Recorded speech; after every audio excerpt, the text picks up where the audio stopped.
Bonjour, bienvenue à ce petit tutoriel sur les différentes méthodes de la correction en ligne. Vous irez consulter le site J'enseigne à distance de TELUC pour vous permettre d'avoir plus d'informations. Il y a vraiment une super section sur la correction en ligne qui vous est offerte.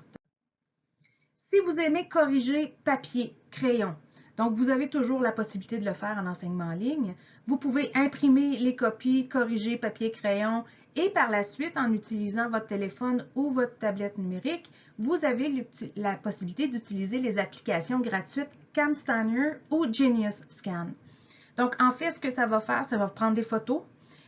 Si votre devoir que vous avez corrigé comporte 8 pages, bien, les logiciels, donc les applications, permettent de pouvoir prendre en photo les 8 pages et de créer seulement un document pour envoyer à votre étudiant pour qu'il puisse voir la correction.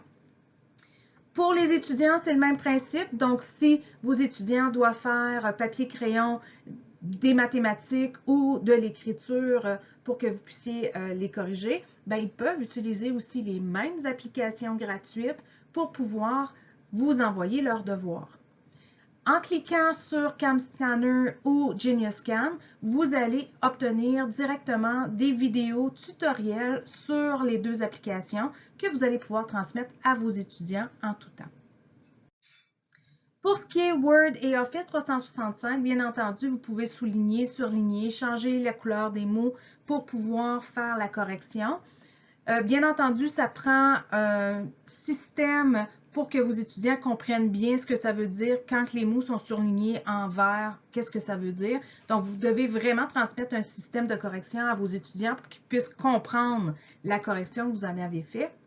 Cependant, si vous regardez dans les références, dans la deuxième référence, je parle de macro-commandes. Donc, des macro-commandes, c'est tout simplement des raccourcis clavier qu'on peut créer pour pouvoir justement faire le surlignement, les soulignements, changement de couleur. Donc, ça permet tout simplement de vous éviter d'avoir à sélectionner un mot dans vos menus, aller chercher le soulignement, aller chercher la couleur et pour allonger la correction. Donc là, vous allez sélectionner uniquement le mot, vous allez faire votre code sur le clavier et automatiquement, l'effet demandé va être automatiquement appliqué. Je vous ai mis aussi un lien sur le partage de documents en ligne. Donc, comment partager des documents avec vos étudiants pour les avoir directement en ligne en tout temps et comment vos étudiants peuvent partager des documents aussi pour que vous puissiez toujours y avoir en tout temps. Bien entendu, les documents en ligne, vous pouvez souligner, surligner et changer les couleurs aussi, puis utiliser les macro-commandes. Je vous ai également mis de l'information sur les commentaires et suivis. Donc, comment gérer les commentaires et les suivis des commentaires dans des documents qui sont partagés en ligne. Donc, le document et le vidéo est vraiment super bien fait. Vous allez pouvoir savoir comment faire tous ces suivis-là. Vous allez voir dans tout ce que je vous offre, j'ai des références avec des articles de la QPC et des récits de profs dans ProfWeb. Donc, ça vous donne vraiment beaucoup d'idées sur comment faire les choses. Vous avez aussi OneNote. Donc, OneNote, c'est un produit Office 365 que vous pouvez utiliser directement sur la version dure, donc sur la version de votre ordinateur ou la version légère, donc la version web. Je vous ai mis un lien vers le branchement pour OneNote, donc comment se brancher à OneNote. Donc encore ça, c'est un outil pour vous et pour vos étudiants. OneNote, qu'est-ce que c'est? C'est un bloc-notes qui vous permet de pouvoir soit avoir un bloc-notes personnel et chaque onglet correspond à un sujet en tant que tel, ou un bloc-notes de classe où chaque onglet correspond au nom d'un étudiant. En cliquant sur le nom d'un étudiant, vous allez avoir le contenu, donc les travaux des étudiants, et vous avez un système, donc des options qui vous permettent de faire de la correction. Donc, tout ce qui est surlignement, soulignement, changement de couleur et tout ça se retrouve dans OneNote. Je vous ai mis un lien vers une vidéo d'une de mes collègues, Chantal Desrosiers, elle est technopédagogue pour le Cégep de Trois-Rivières. Son vidéo est vraiment très bien fait. Elle vous explique vraiment très bien comment utiliser tous les outils pour faire de la correction directement sur OneNote. Et j'ai mis la version 2 du vidéo aussi, donc la suite. Elle a fait une suite pour la correction audio et vidéo parce que dans OneNote, vous avez un petit bouton qui vous permet de vous enregistrer lorsque vous faites la correction. Donc, l'étudiant va avoir à cliquer sur un bouton, puis il va pouvoir vous entendre en train de lui dire ce que vous avez à dire selon la correction. Donc, ça peut être quelque chose de super agréable. Vous pouvez utiliser aussi les tablettes graphiques et les tablettes numériques. Donc, la tablette graphique, c'est une tablette qui remplace la souris, donc qui nous permet d'être un peu plus habile qu'avec la souris.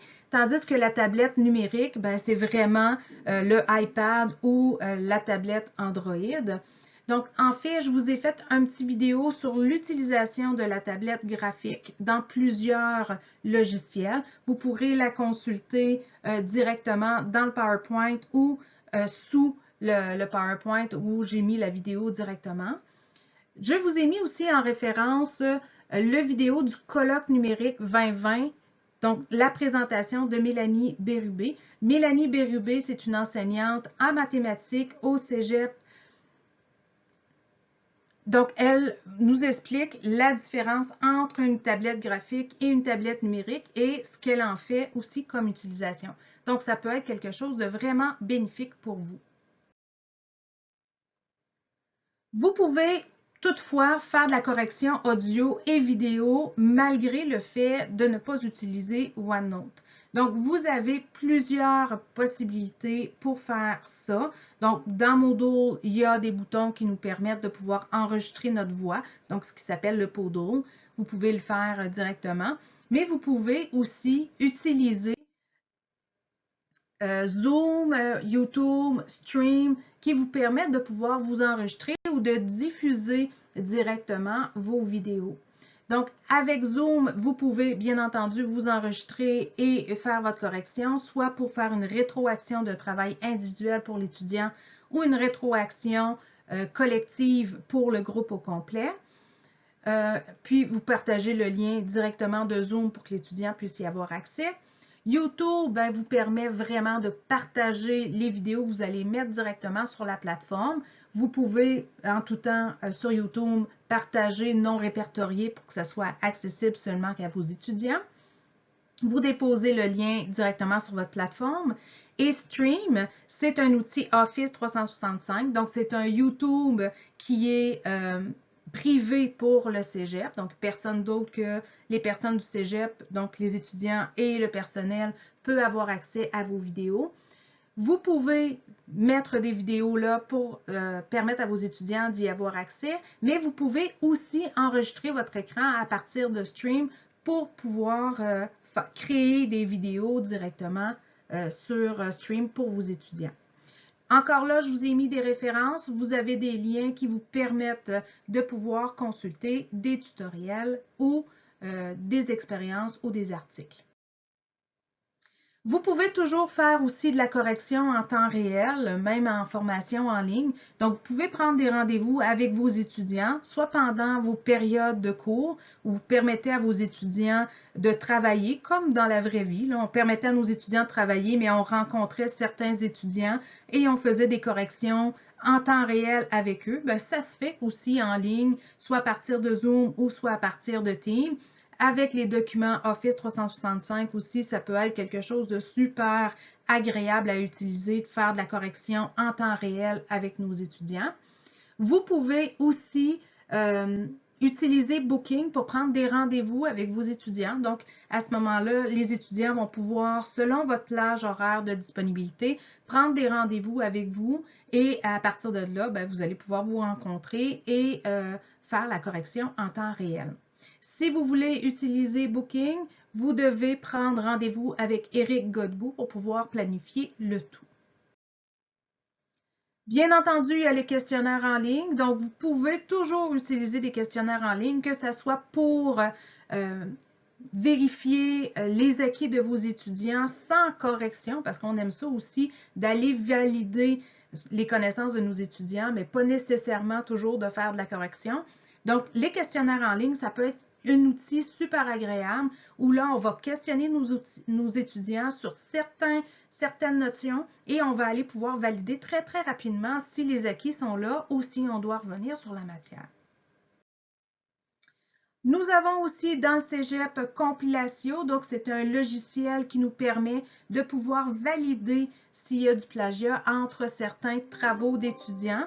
Donc, si éventuellement vous soupçonnez que vos étudiants ont fait de la triche, par exemple, pour des travaux de fin de session, des travaux de recherche, bien, ça vous permet d'utiliser ce logiciel-là, de mettre les travaux directement sur la plateforme et la plateforme va faire l'analyse de tout ça, donc valider entre les travaux, valider avec les sources Internet pour s'assurer finalement que l'étudiant n'a pas seulement fait du copier-coller ou n'a pas fait un travail d'équipe si c'était un travail individuel. Je vous ai mis des liens pour comment créer votre compte sur Compilatio. Vous pouvez visionner une capsule de formation et si vous voulez obtenir de l'aide, bien, on a acheté le soutien de Compilatio. Donc, vous avez un petit bouton, tout simplement, demander de l'aide et à ce moment-là, vous allez pouvoir avoir de l'information. Donc, je vous souhaite